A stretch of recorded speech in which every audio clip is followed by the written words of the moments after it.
We have safely arrived on Thursday, 18th day of September 2025. I'm Dan Koontz. This is Wake Up Wenatchee Valley. A few clouds, a little hazy again from the lower Sugarloaf fire. It is much warmer this morning than it was yesterday. We had a little short wave that's come in. A little bit of a cloud cover has kept us a little warmer. We're at 66 degrees. Yesterday at this time we were at 59, so we're in for another warm one. Today, it's been unseasonably warm all September long. That pattern is going to continue right through Saturday. Saturday night, the ridge of high pressure, which is just slowly going from west to east, is going to keep it's taking its sweet time leaving the area, which is why we have all this warm weather. And it would think about how much warmer it would be if we didn't have the haze from the fires. We'd be 2 or 3 degrees warmer each day. It's been a warm September. It's going to continue right through Saturday. Big change coming on Sunday, and then back to what we've had before. By a big change, I mean we could get a little bit of rain, especially in the mountains. Weather forecast will lead us off. We'll get news to you. We'll get sports. As you probably know by now, the Mariner 10-game winning streak is over. And not only that, but they're no longer in first place in the American League West, but there's still some baseball to be played. They lost to Kansas City yesterday, got Kansas City today. A huge weekend series, Friday, Saturday, and Sunday in Houston against the Astros. That could very well decide the American League West. And then they close out the regular season next week with 3 games against the Rockies and then games against the Dodgers. Kind of a strange way to end the season. We'll also preview the Seahawks and the Saints. It is Thursday. Pause for pets. Cassandra the dog needs a home, a permanent home anyway. She has one right now. She's in dog jail at the Wenatchee Valley Humane Society. Let's get her out of there. Let's bail her out. And coming up, well, starting today, actually. Today, tomorrow, and Saturday, it's the Wenatchee River Salmon Festival at Rocky Reach Dam's Discovery Center. Today and tomorrow is for the kids. All the kids have been studying and learning about the salmon and the natives and all that cool stuff.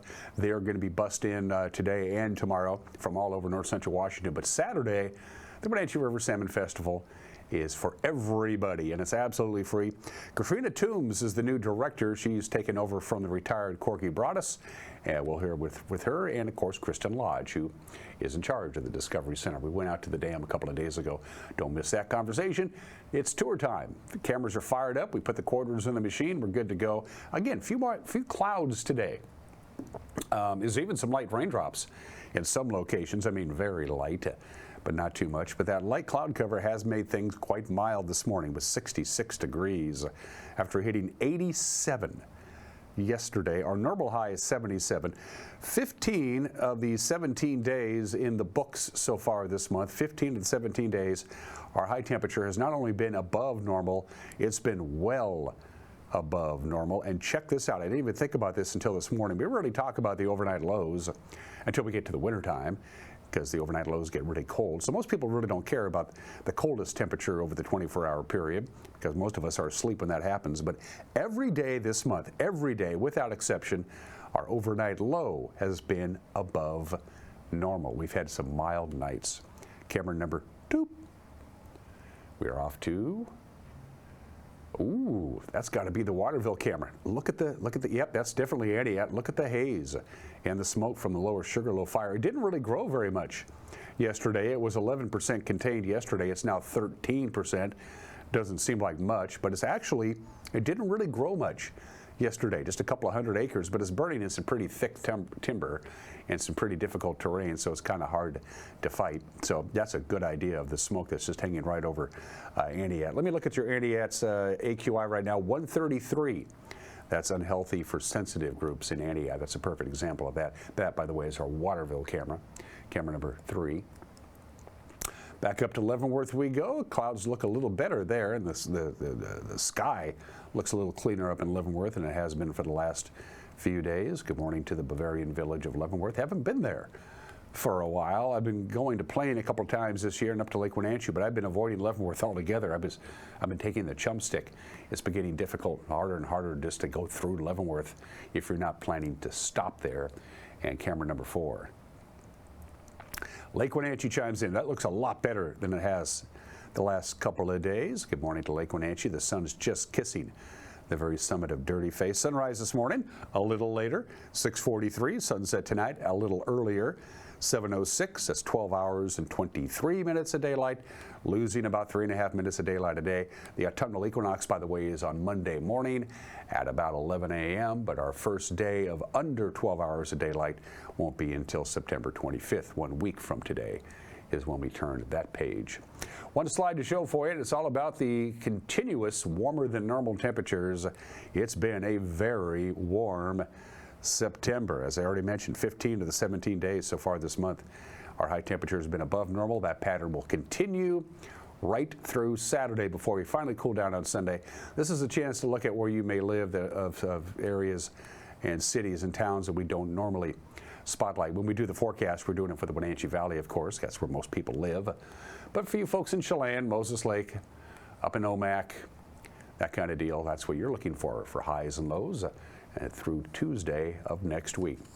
On a more accurate scale, here we go. From the National Weather Service, smoky and hazy. And we'll top off at about 84. Again, our normal high is 77, another mild day. 60 for the overnight low tonight. And again, hazy and smoky. All of it depends on how much the lower Sugarloaf fire grows, or doesn't grow for that matter. Hazy and smoky on Friday, very warm, 86. For that time of the year is very strange indeed. 59 for the overnight low. One more day of smoke and haze and sunshine all mixed in there together on Saturday with a high of 84. And then by the time we get to Sunday about midday, the ridge of high pressure, which has been in charge of our weather for the last 3 days, will have exited the area. Could even see some light rain Saturday night. Sunday got back to sunshine, although a little breezy on Sunday with a high of only 71, so the cool down is back. And then guess what? Another high pressure ridge comes back Monday night, and it'll be here on Tuesday and Wednesday, and we go right back to temperatures above normal. Summer is just hanging on as long as possible. We're going to take a quick break, and then we're going to let you know what's making news on this Thursday. You're watching Wake Up Wenatchee Valley on the NCWLIFE channel.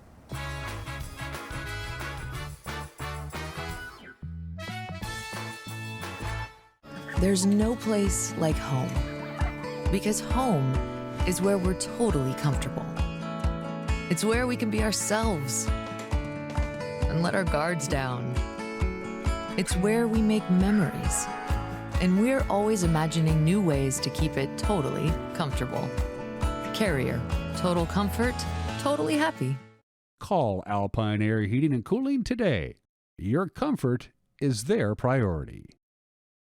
Hi, I'm Amanda Walden with A. Walden Insurance Group. Medicare can be overwhelming, but you don't have to figure it out alone. I've been helping people understand their Medicare options for over a decade. Medicare isn't a one-size-fits-all. I'll help you understand your coverage options so you can feel confident in your decisions. Let's find the right Medicare plan for you. Call me today or come and see me at my office located on South Chelan Avenue in Wenatchee between the YMCA and the Social Security office. I look forward to meeting you soon. At Cascade Subaru Wenatchee, we believe that all pets deserve a loving home. That's why, for the Subaru Loves Pets initiative this September and October, we are providing direct funding to our local shelter, Wenatchee Valley Humane Society. So Wenatchee Valley Humane Society, we're thrilled to partner with Cascade Subaru and the ASPCA to host an adoption event here at Cascade Subaru on September 20th from 11 to 2. We'll have shelter pets here that you can come and meet, and we hope you'll consider taking one home. Tour Moses Lake just a gas tank away. With its abundance of outdoor activities, Moses Lake is a great place to visit. From fishing and boating to exploring the city's attractions, there is no shortage of things to do. Whether you're enjoying any one of the variety of restaurants with the family or an adventure-filled day with friends, Moses Lake has something for everyone. Tour moseslake.com and start your adventure today.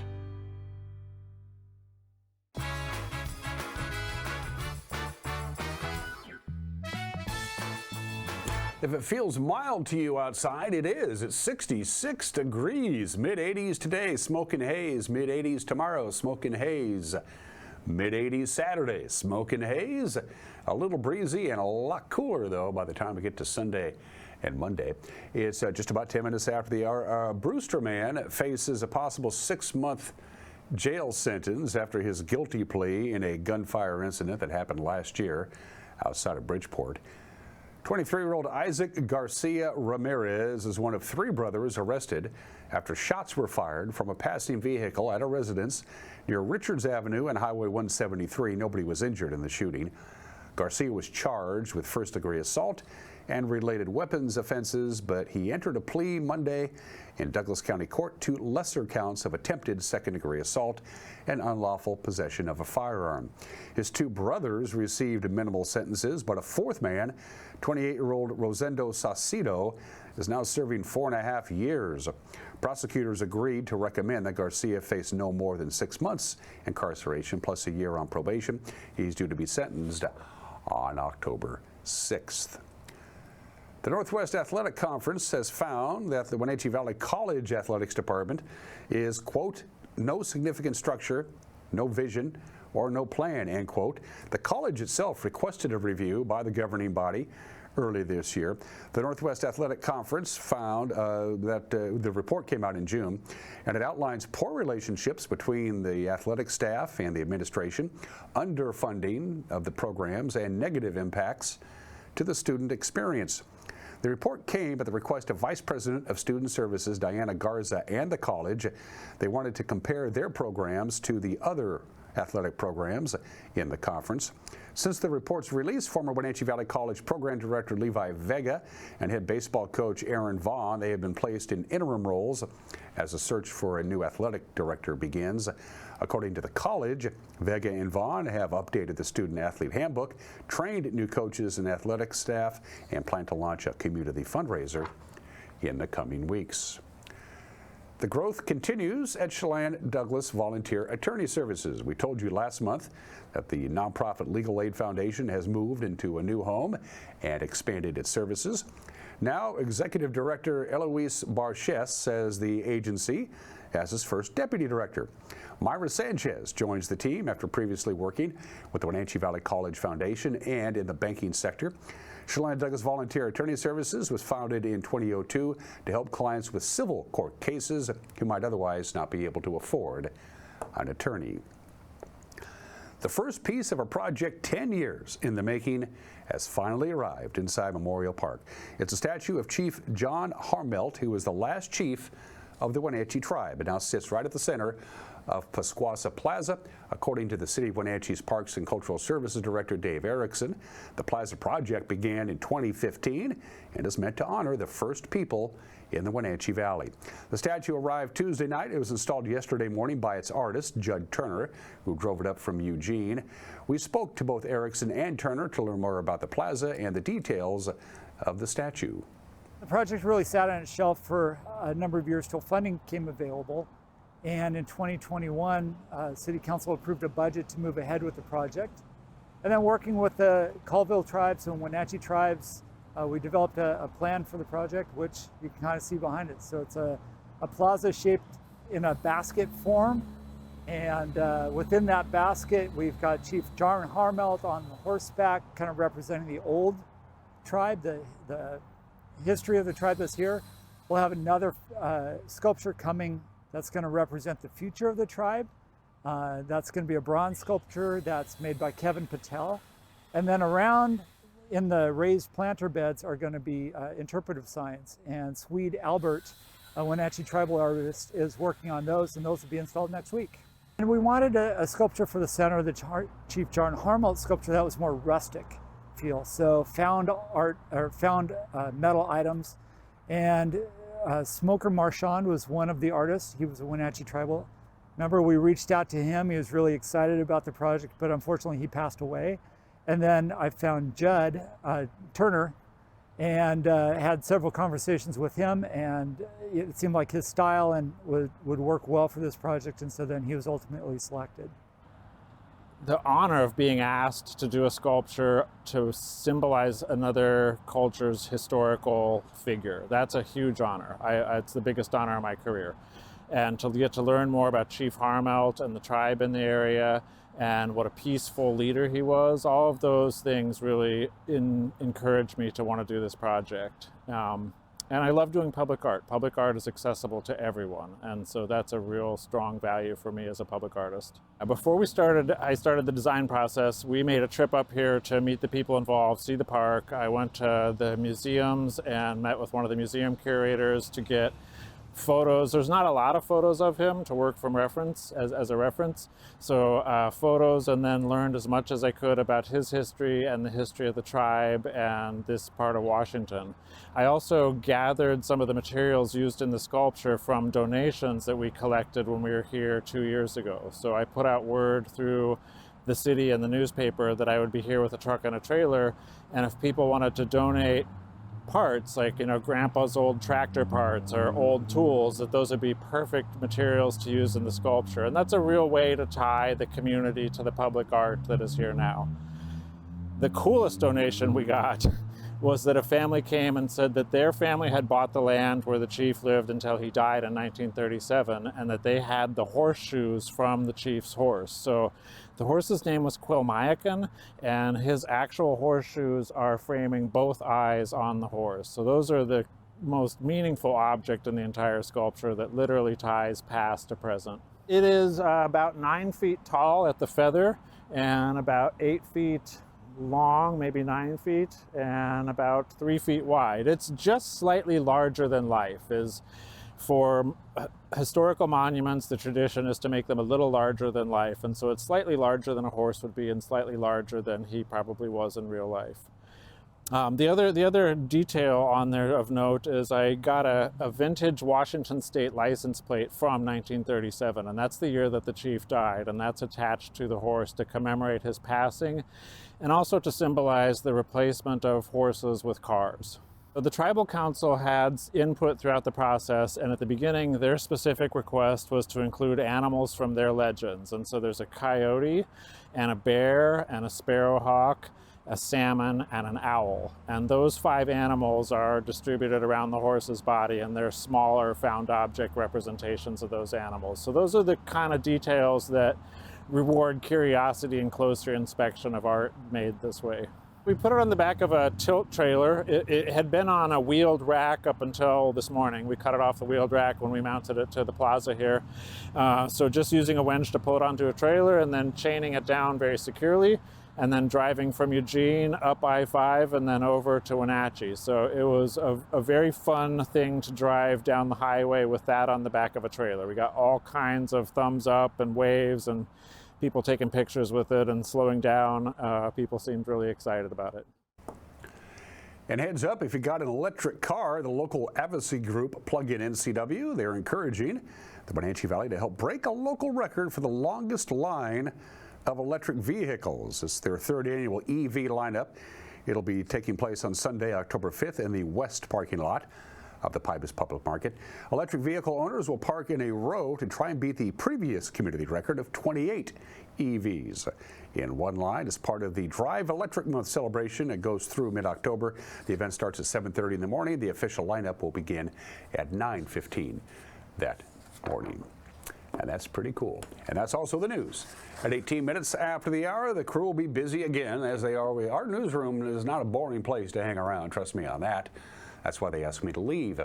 But the news at 5 o'clock, 6 o'clock, and 10 o'clock tonight, 5, 6, and 10 on TV. That doesn't work into your schedule. We are busy this time of the year. You can watch the news at your leisure. Once we get to 5 o'clock in the afternoon, you can go to our YouTube page, watch the evening news. You can go to our homepage and watch the evening news. And don't forget, we are now on more platforms than ever, including Roku and Apple TV and the Amazon Fire Stick thing. Stay in the TV. I have cable. What do I know?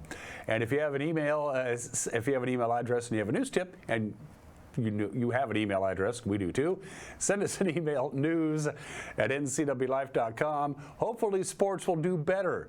We'll find out in 2 minutes. You're watching Wake Up Wenatchee Valley on the NCW Life channel.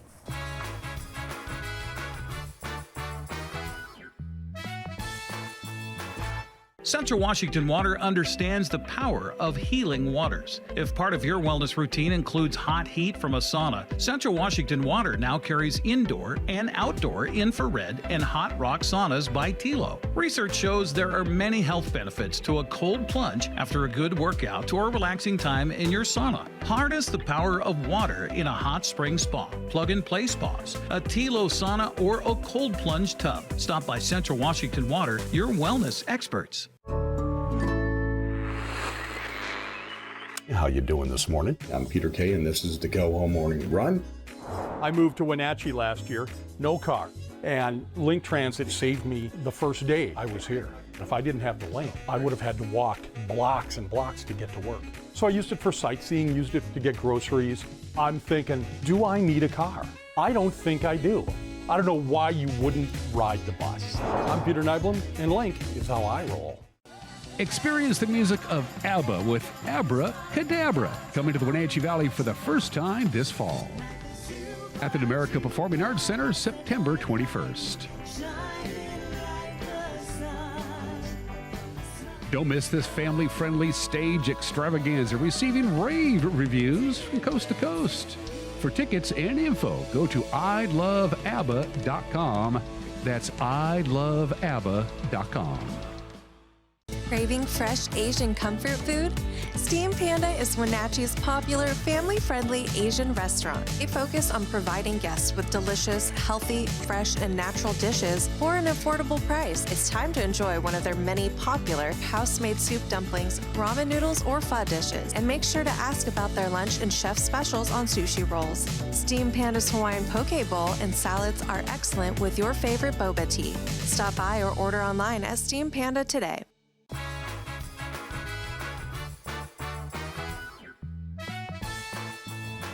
Sports at 21 after the hour. The Kansas City Royals scored 4 runs in the 8th inning, and they held on for a 7-5 victory last night. So Seattle's 10-game winning streak is a done deal. But there is good news. Eugenio Suarez finally started hitting. He was 0 for 32 going into the game. Last night he had 4 hits, a couple of RBIs, and scored a couple of runs for Seattle, which, with Houston's win, now drops the Mariners a half game back of the Astros in the division. He was 1 for 5 last night as the DH, including a leadoff single in the second inning. Blasted. Wow. Center field and deep. And gone! Before we saw how long it went, how about how loud it was? I haven't heard a Salvador Perez home run that loud all season long. I mean, pass out some earplugs. That's amazing. Here's Gino. Mariners have their leadoff man aboard. Gino deep out to the gap in left center field. Gino, touch them all. A sight for sore eyes, and it finds a Mariners fan out there. Have a day, kid. Oh, what a night already for that guy. 3-2 Mariners are on the board.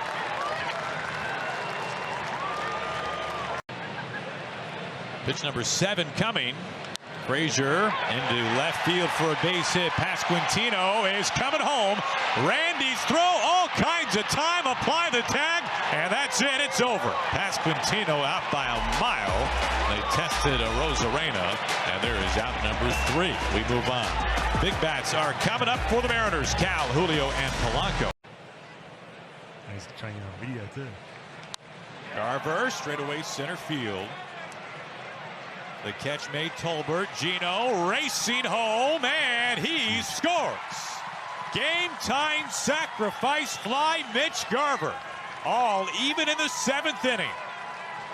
Just giving up the 1 run. JP, a rising fly ball. Back at the wall. Gone. Go ahead. 8th inning home run. JP Crawford putting the Mariners in front in Kansas City. I'll tell you what, you feel like it's someone different every night who steps up, especially in these close games. Obviously a blowout last night. How's this, man? They crawled back in, tied this game up. In the bottom of your order, JP Crawford. A scoring inning. Frazier shoots it into the left field corner and deep and gone! Adam Frazier to the opposite field. Royals regain the lead in the 8th inning. Well, I said earlier he's predictable, but not an opposite field homer. Sliced the ball down there. Beautiful swing. Frazier with his 7th on the season. 40th ribby. Now Jensen slams it into center field. And Rodriguez played it on his heels, and the Royals are going to get another run. That ball was tagged. Very nice swing. Aggressive, coming right out, looking for the first good pitch he could see. 10 of 9 Jensen's, a couple of walks, and now that looked like a cutter there the way it was spinning. 108. Broken bat, base hit into left center field. And now Junior is digging for second, and he dives in with a hustling RBI double. And he gets to his feet and moves up another 90 feet. And it is a 4-run bottom of the 8th inning for the Royals. Big bouncer. Garcia cuts across, and that's the ball game. An 8th inning rally by the Royals, and they win tonight. Mariners will try and get back on the winning track this morning. It's the finale of your 3-game set in Kansas City. Louis Castillo will pitch for the Mariners. The Royals will go with Stephen Kolek. First pitch this morning at 1:10 on Root Sports. So the Royals beat the Mariners and the Astros beat the Rangers. The Rangers are really starting to slide backwards now. It's not looking good for them. But because of that, the Astros are back to a half-game lead over the Mariners. The Brewers rolled over the Angels, and the Red Sox beat the Athletics. Well, the Seahawks continue to prepare for Sunday's clash with the Saints at Lumen Field. 11-year veteran Leonard Evans is the anchor of the defensive line for Seattle. And although they played very good as a unit in their victory over Pittsburgh, he says there's always improvements to be made. Yeah, for sure. And I think as a group, we still think we can push it to another level. I think we did a good job affecting the quarterback. We stopped the run pretty well. There's still so many things that we think we can clean up as a front seven. We just have so many guys. I think that we have the capability and we have the want to dominate games and win games regardless of who we're playing. And, I think we had glimpses and we showed that we could do it at times, but I feel like there's still another level. Seahawks have 2 former teammates from North Dakota State on their offensive line. You know about rookie Grain Zabel. He was our #1 pick. And second-year player Jalen Sundell. Now, Zabel says Sundell's path to the NFL is an inspiration to his fellow linemen. I love it. I don't know if you guys know much about Jalen's story. He was a center throughout college, played left tackle his senior year, went through a foot injury during college, and then re-injured his foot senior year of college, kind of in the draft process. Was able to do pro day, got medicaled by quite a few teams, just continued to battle that entire summer, that entire year, comes into fall camp last year, earns a spot on the 53. Plays a little bit last year, busts his ass during OTAs the entire summer, comes into fall camp, earns a starting spot, and then is playing in the NFL. So I'm so proud of that guy and everything that he's done. The relentlessness that he has is just remarkable. And I mean, God, it makes me emotional talking about it because I lived with him for 3 years and I know how hard a worker he is. And so seeing this success that he's had doesn't surprise me. But at the same time, it makes me happy. So it's a remarkable story. I love Jay. I love playing next to him, and hopefully we continue that for a really long time. Hawks and Saints kick off 105 Sunday on CBS. The small schools get going early today in football. There's a game tonight. Doesn't happen too often, but there it is. Brewster plays host to Rick Roosevelt at 7:30. Then the rest of the small schools in the Central Washington 1B and 2B will all play tomorrow, some pretty early in the afternoon, as you can see there. Others, the more traditional 7 o'clock kickoff. And one game on Saturday as Warden will play host to Tenasket. Prep soccer, here's your schedule for tonight. They get going at 4 o'clock for Othello and Chelan. The early starts for soccer normally means that their home pitch doesn't have lights, so they have to play in the daytime, and then under the lights it's Wenatchee, Carnell, Omak, and Eastmont visiting Quincy, Kashmir, Manson, and Sunnyside respectively. And if you really like volleyball, there you go. Lots and lots and lots and lots and lots and lots and lots and lots and lots and lots of volleyball tonight, where the ball is not allowed to hit the court. Enjoy. And those are just some of the games that people are playing at 29 minutes after the hour. Your obscure holiday, bunch of them today. It's National Respect Day. It's World Water Monitoring Day. There's a lot of countries that So you don't know what you're drinking when you drink the water. It's National First Love Day. We all have one of those. It's International Equal Pay Day today. Friendly reminder, women only still make today. In 2025, women only make, on average, about 85% of what men make. We can do better than that. It's Rice Krispie Treat Day. We're not doing any of these things today. We're doing National Cheeseburger Day today. The hamburger, of course, is a German invention. Cheeseburger belongs to us sometime. Nobody really knows when. It was about 100 years ago, somebody said, hey, why don't we put a slice of cheese on the hamburger and you're good to go. Largest cheeseburger ever made weighed a ton. It was created by the Black Bear Casino Resort in Carlton, Minnesota. It had over 40 pounds of cheese, 16 pounds of bacon. 71% of all the beef served in this country is made into a hamburger or a cheeseburger. I was thinking about this morning. I can't remember the last time I had a hamburger that didn't have cheese on it. Number one cheese served on cheeseburgers is cheddar. Number two is American cheese. I like mine with lettuce and tomatoes, Heinz 57. French fried potatoes, dill pickle, cold glass beer. Good God Almighty, where can I get me a cheeseburger in paradise? Enjoy, I'm hungry. It's 31 minutes after the hour. Today in history, they had a party September 18, 1793, and I mean a big one. The first cornerstone of the Capitol building is laid by, who else? George Washington. He was accompanied by 3 members of the local Masonic Lodge. They carried sacrifices of corn, wine, and oil. They struck the stone 3 times with a gavel. That's the custom of the Masonics. And then he got out of the trench, George did, and they did a 15-gun salute. They had a short invocation during the cornerstone, and then they brought out an ox, a 500-pound ox. They slaughtered it, then they ate it. As most of you know, the plans for the plan was George Washington was going to be buried under the Capitol building in an area called the Crypt. It's still there, but after George died in December of 1799, his will specifically said, I want to be buried at my home at Mount Vernon, and he was, so I'm pretty sure the crypt is still empty. I'm not one to go check. Happy birthday to CBS, September 18th, 1927. That would mean, 97 years ago today, the Columbia Broadcasting System goes on the air. A short time after that, Bill Paley would buy the company, and the Paley family would own it for about 60 years. They sold it to Westinghouse in 1995. CBS became a property of Westinghouse. Then Westinghouse sold it to Viacom, which was once owned by CBS, and now Paramount Global. And Skydance Media owns CBS, which took to the air as a radio network on this date, 1927.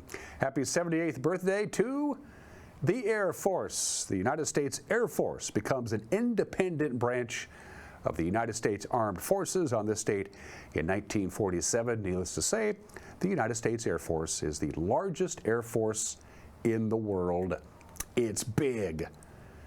62 years ago today, the last baseball game ever played at the Polo Grounds in New York City.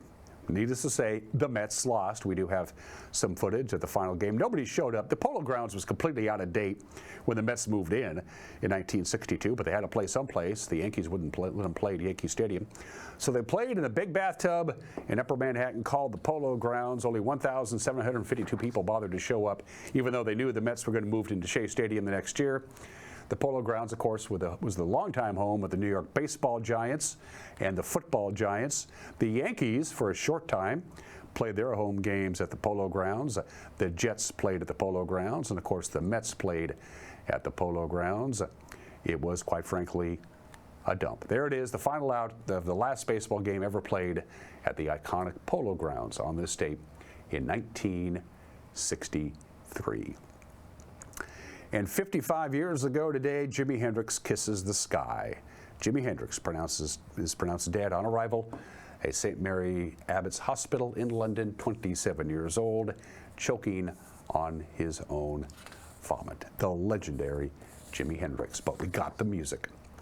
Let's do some birthdays, got some heavenly birthdays. The most famous actress who was well known for not working, Greta Garbo, born in the state in 1905.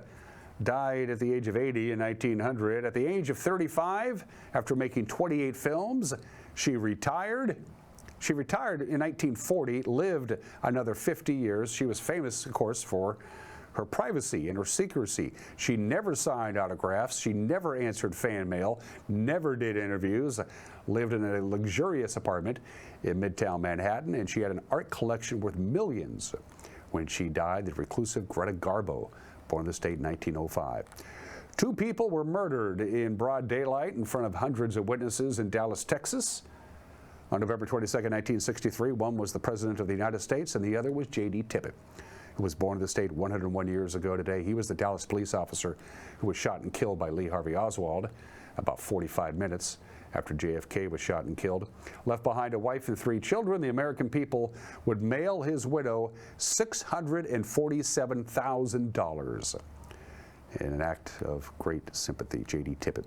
Scotty Bowman is 92, one of the greatest coaches of all time, regardless of sports. He won 223 games just in the Stanley Cup playoffs. He coached 9 teams to the Stanley Cup. Scotty Bowman is 92, and I miss James Gandolfini. I miss The Sopranos, quite frankly. I haven't watched it in a while. Of course, Tony Soprano in the crime drama The Sopranos. We lost James Gandolfini. It's hard to believe it's been 12 years since we lost him. He was born in the state in 1961. For heat and air, call Alpine Air. For heat and air, call Alpine Air. They are our platinum sponsors. Facebook doesn't fact check anymore. What does Mike McNulty think about that? He'll tell you.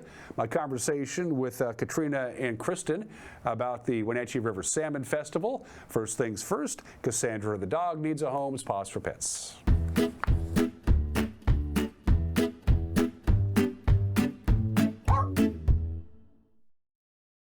Hi, I'm Corley with Wenatchee Valley Humane Society, Animal Care Manager, and today I want to introduce you to Cassandra. She's our super sweet 12-and-a-half-year-old pit bull mix, and she was the absolute cutest puppy. We had her as a puppy 12-ish years ago, and she's just as beautiful now as she was then, but she was really cute.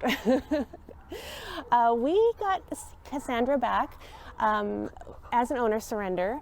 They unfortunately they couldn't keep her any longer due to some living situation issues, but we were very happy to have our sweet girl back. Yeah, we love her, but we really need to find her a home.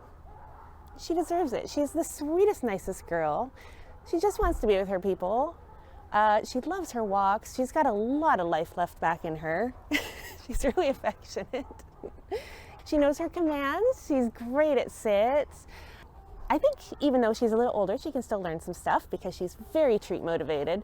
Loves her hot dogs and cheese. Yeah, good girl. She is selective with other dogs. Some of them she really likes. Some of them she's like, I don't need this in my life. I'm an older lady and I know what I like. But she's a very polite girl. We don't know about cats because her previous home didn't have any. So if you'd like to come and meet our Cassandra, we are open Thursday through Tuesday from 12:30 to 6. We'd love to introduce you to her. We are also having a special adoption event at Cascade Auto this Saturday, and all the dogs' adoption fees there are paid for by Cascade Auto. So you should definitely come and see our dogs there. Give them a call at 509-662-9577 or visit their website at wenatcheehumane.org.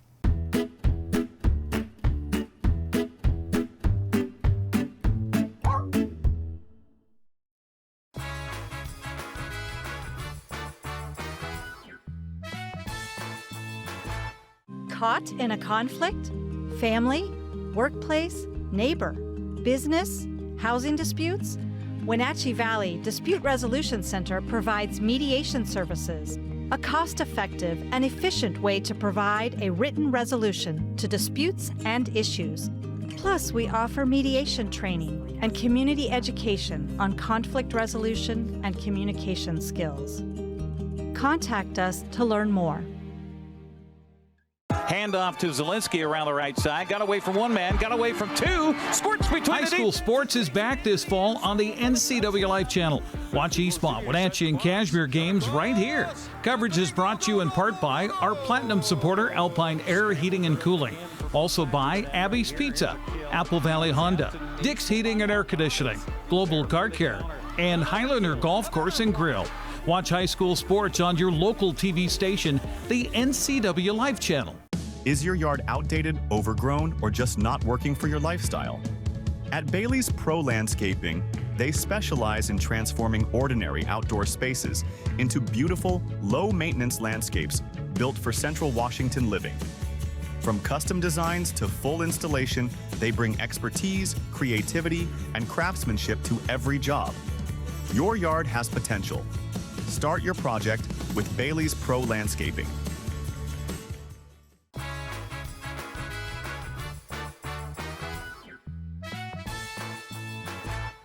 This is Mike, Mad Dog McNutty, and everybody is entitled to my opinion. So, Facebook isn't going to fact check anymore. Well, so what?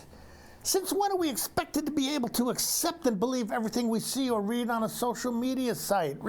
And why would you expect Marky Zuckerberg, of all people, to accurately check facts for you anyway? I mean, Meta, for whom Markey is the chief executive, donated $1 million to Donald Trump's inaugural fund. Oh, fact-checking? Yeah, okay. And we all know what a truth teller our president is. And facts, since when do they matter? Different polls give different stats, but a very significant number of people in this country still believe the big lie that DJT won the 2020 election. Facebook isn't fact-checking anymore? Who cares? This is Mike Mad Dog McNutty, and that's my opinion.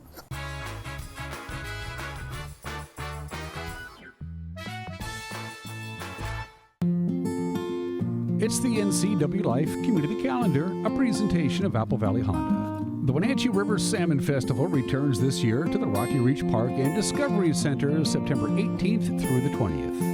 Visitors can learn about conservation and stewardship and participate in a variety of activities, including the Salmon Maze and the Native American Village presented by the Chelan PUD. This year's theme is Currents of Connection, and as always, admission is free.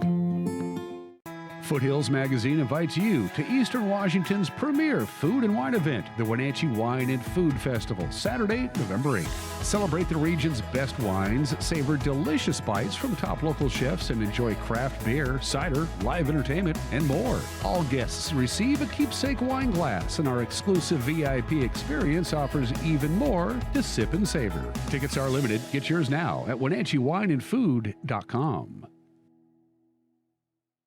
Welcome to Mountain Chick Floral, your go-to flower and plant shop in downtown Wenatchee. Explore their wide variety of unusual and fun plants. And when you buy a plant in a container, they'll pot it up for you absolutely free. Birthday or weddings, they'll create the perfect floral arrangement for you. Brighten up your office with fresh blooms delivered to your door or business. Ask about floral subscriptions. Visit Mountain Chick Floral today, where every occasion is a reason to celebrate with flowers. Now there are even more reasons to meet at the Pybus Market. Outdoor dining and tastings, the fabulous Farmers Market, Saturday artisans on the concourse, and your favorites all week long. No matter the reason, it's always time to meet at the Pybus Market. Pybus Market, where community meets.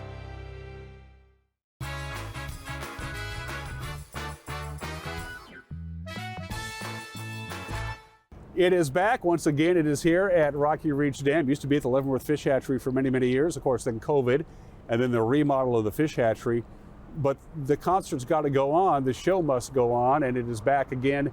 The Wenatchee River Salmon Festival right here at Rocky Reach Dam, at the Discovery Center, at the Big Yard, all over the place. And we're talking specifically about this Saturday. This place will be overwhelmed with kids on Thursday and Friday. Saturday is for everybody. Kristen, you're an old friend of the program. Introduce yourself and your friend, please. Yeah, Kristen Lodge, Visitor Services Manager here at Chelan County PUD. I'm Katrina Toombs. I am the director for the Wenatchee River Salmon Fest out of the Leavenworth hatchery. You're the new Corky. I am the new Corky. She is a legend. Yep. Everybody loves Corky Broadus because she just is so passionate about it. And now you've stepped into her shoes. Yeah. She's been threatening retirement for 25 years. Maybe she's actually doing it. I hate to ask you, are you up for the task? Oh yeah, she's been holding me under her wing for a few years, so I feel very well guided with the team to pass it over to the new guard. So yeah. You have some big shoes to fill, but of course. But right now there's so much institutional momentum. It's almost to the point where it kind of just happens. Yeah, she put in a lot of the groundwork, and paved it pretty well for us to step in, for sure. Corky has dreamed big dreams, and hey, we're just trying to enact them, right? Yeah, yep, exactly. And kudos to the Chelan PUD. It's got to be pointed out. It was at the PUD had a role to play when it was at the Leavenworth National Fish Hatchery. Then COVID, then the remodel. We got to keep it going. PUD stepped right up, said we're on it. We'll have it at our place. Didn't have to, but you did it. It's really been an honor. It is so much fun to be the host of the Wenatchee River Salmon Festival. And it's so much bigger than us. There's so many community partners and so many agencies and sponsors and educators and exhibitors that come into play. And we're just excited to be able to show them off here at beautiful Rocky Reach. And a lot of people will be going to the Discovery Center for the first time, which is insane to me because this is such an incredible. It's so different from what it used to be. It's not even the same. There's no comparison. That's right. 4 floors of hands-on fun. So folks can push, pull, crank, turn. They get to explore exhibits and learn about where their power is made, learn about the indigenous people along the Columbia River, and see fish. They get to get eye to eye with a salmon migrating up the fish ladder. For the last few weeks, the kids in the school districts around North Central Washington have been learning about the salmon and about the area and the ecosystem. And then they have applied knowledge by coming here on Thursday and Friday. So you're going to be overwhelmed with kids for a couple of days, but you get to see the kids get it, don't you? Yeah, it's really amazing. I mean, they're out here for 4 or 5 hours at a time, and they are smiling the whole time. There's a lot of interaction, a lot of up close, tactile things for them to play with, and bringing the education out of the book and kind of into action and visual, and the kids they soak it up and they talk about it for the rest of the year. Do you remember, Dan, when you were a kid and you rolled up on that big yellow school bus? Man, there is no better feeling in the world than a field trip day out at Rocky Reach, right? Yeah. Well, I'm 61 years old. The Columbia River didn't exist when I was in elementary. I'm just kidding. Thursday and Friday, kids galore. Saturday is for everybody. Yep. Absolutely free of charge. Talk about Saturday. People are going to come. They're going to enjoy the beautiful scenery, the incredible landscaping, and they're going to do what come Saturday? We got all the exhibits and activities that we provide for the kids on the school days are then open to the public. We have food vendors coming in. We got with a variety of delicacies for people from local food trucks, and we also have a sardis, so people can come out and see the wild birds, the owls, the eagles. The reptile lady comes out, and we got a local guy that does from the casting station there, and he comes up and plays some music, Dan, the Music Man. So we got a little bit of fun for everyone as well in the tribal village. They have a couple of powwows there, and it's beautiful, beautiful dancers. It's a really good chance for everyone to kind of get to see the historical part of the significance of the Columbia River mixed with a little bit of the new way we teach things. And Kristen and I talked about this. It all comes back to the indigenous people, the people who call this home long before we ever bothered to show up, long before this thing was built. That ties everything together, doesn't it, Kristen? That's right. And our theme this year is Currents of Connection. So we're really exploring the way that the Columbia River unites us and connects us to our community, connects us to our environment. And so we've got 2 really unique experiences for people. One is in the Native American village, and it's really actionable. They can work with dogbane cordage to create some jewelry. They can learn how basketry is made. They can dance at a powwow. It's really incredible. They can get hands-on with hide processing and with dugout canoes and really just enjoy that village with the incredible long tent and all that is to be learned. And then the second incredible station is the natural resource specialist. So the other side of the festival is connected to fish and salmon and protecting our environment and their habitat, and allowing people to become a salmon in a salmon maze, working their way through, all of the challenges that go along with that. They can make a fish print at the Giyataku station. They can learn how to cast at the fishing station. Lots of fun to be had. Yeah. And it ties it all together in the fact that we are the stewards of the land, and if we don't behave ourselves, we're going to screw it up. Yeah. Yeah, that's right. We're hoping to inspire a passion in the next generation of environmental stewards. This is a huge campus. I mean, the Leavenworth National Fish Hatchery is pretty big, but you have a lot of square footage to deal with here. Logistically, how does that all work out? I mean, you got a lot to work with here. Well, we have a great team that works with the teachers and the scheduling, and our education specialist that helped us, Sophia. She did a really good job trying to keep the classes, if they had to be there on a timed schedule, kind of in sync, so they weren't crisscrossing and going back and forth and tiring the kids out. But the kids have energy. They're running from one spot and they get to touch a fish and they see fangs over here and claws over there. So sometimes, the visual aids really help keep those feet moving. Yeah. Saturday is for everybody. I guess we mentioned before, Thursday and Friday, the kids from everywhere, literally from, they're busting them in from 75, 80 miles away for Thursday and Friday. Saturday is for everybody. How do you keep the adults who might be a little more jaded about these things, don't have that wide-eyed naivety, that excitement of being here? How do you keep the adults engaged in what the message you're trying to get across is? It's a really great question. And I will say, having watched people explore the Discovery Center, we entice kids with hands-on activities. When you learn about something, you're able to take in a certain amount of information. Maybe you might walk away from a conversation remembering how you feel, but if you get hands-on with your learning, it's locking it in. But what we find is when we entice that hands-on learning, it's really the adults that love to play too. Yeah. So it's a really fun opportunity. We have incredible educators and exhibitors with such talent and such knowledge. So oftentimes as the kids are playing and exploring, it gives the adults a chance for that conversation and that deeper next level of learning. Some of the things come back year after year after year because they need to come back year after year after year. Continuity is important, but you also have to make things new, change it up a little bit to get people who've come year after year to come back again. So what are some of the things that have been here forever that are back again, regardless of location, and some of the new stuff that you brought in? I'll let both of you handle that. Right. Well, I'll touch on one of the things that we really want to honor during this year's festival, which is Tukish Man and Two Bears.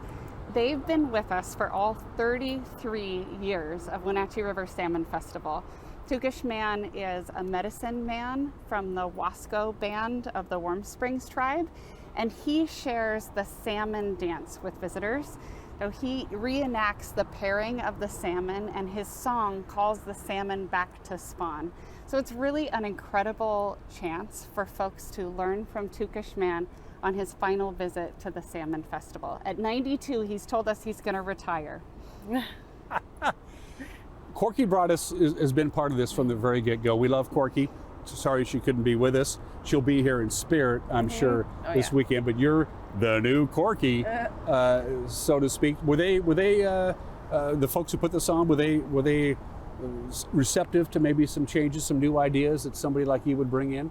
Oh yeah, they've all done. Our agency partners do this education business throughout the year, so a lot of them are pretty flexible, and we just give them a few guidelines, but for the most part they all come out. We encourage that they have exciting things. The classes tend to be about 25 minutes for the school days, a little more loosey-goosey on other days, but they are receptive. I think they're all really appreciative to have a chance to showcase all these questions and that people have when they're out in the nature for the rest of the year, and they're by the river, they're floating the river, going on hikes, and here they kind of get an answer. They have that chance to get those answers and how to be better stewards and how to interact with the world around us. So people, I find them to be really receptive. I'm going to brag on Katrina here for a minute. Go ahead. So she's come in with brand new ideas and thinking and ways that have automated our registration for teachers, automated our scheduling while still honoring their requests.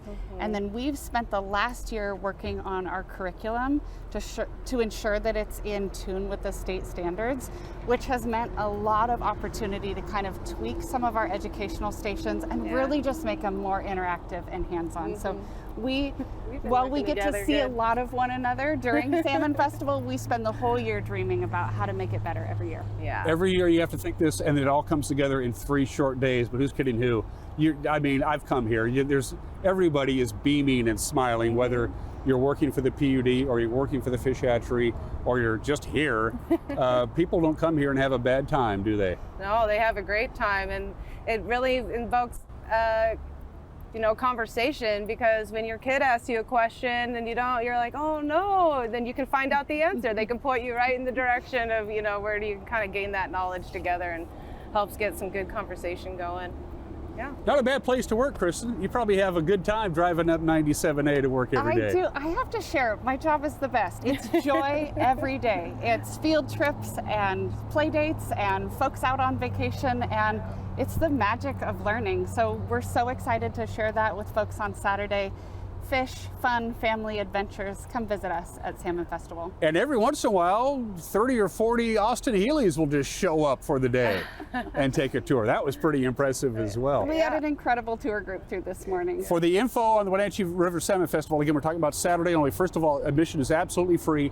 Hours, parking, shuttles, things that people need to know logistically. I'll let you handle that. Well, on our webpage, we have www.salmonfest.org. We have maps. There's parking maps. We have lots of signage. No stress. You come through the gate. They'll guide you right to where you need to go. We have maps at the gate. Hours on Saturday are 10 to 5. So come on out. We try to, give it at that time after some soccer games have started or finished. And so we'll have food and music and reptiles and cultural history and dancing. Set aside some time. You can't do this thing in an hour, number one. And number two, perhaps a good pair of shoes if you're into the walking and hiking around. Might not be such a bad idea, right? Oh, perfect. Yeah, sunscreen. And sunscreen. SPF 1 million is my recommendation. Congratulations on your new gig. Oh, I'm just going to call you the new Corky. The new all right? Corky, that's it, right. It just works for me. Yeah, I love her. Kristen, She's always great. good to see you. Good to see you, Dan. Thanks for having us. Keep up the good work. And if you've never been out to the new and improved Discovery Center, folks, come out. It's cool. And by the way, I love the smell of this place. I got to add that too. You're watching Wake Up Wenatchee Valley. We'll be right back.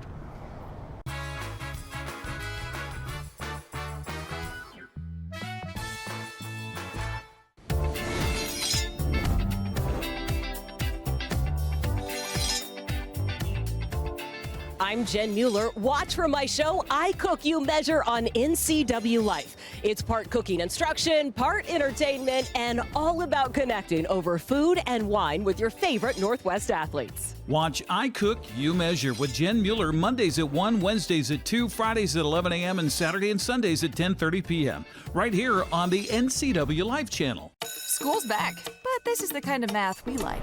Over 100 slices of pepperoni, one giant Abby's pizza feeds up to 6 hungry people. That's A+ value, toppings to the edge. That's been the Abby's way since forever. Now go do your homework.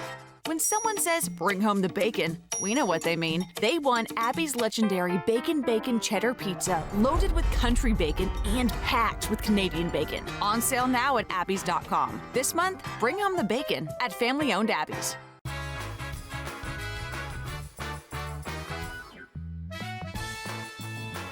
66 degrees when I got up this morning. I went outside, and the first thing I thought is, it is warm. Well, we had a little high clouds came in, kind of acted like a blanket. That's what they do. And as I mentioned at the start of this show, we usually talk about the afternoon high and how warm it's been in September and August too, for that matter, in July and June.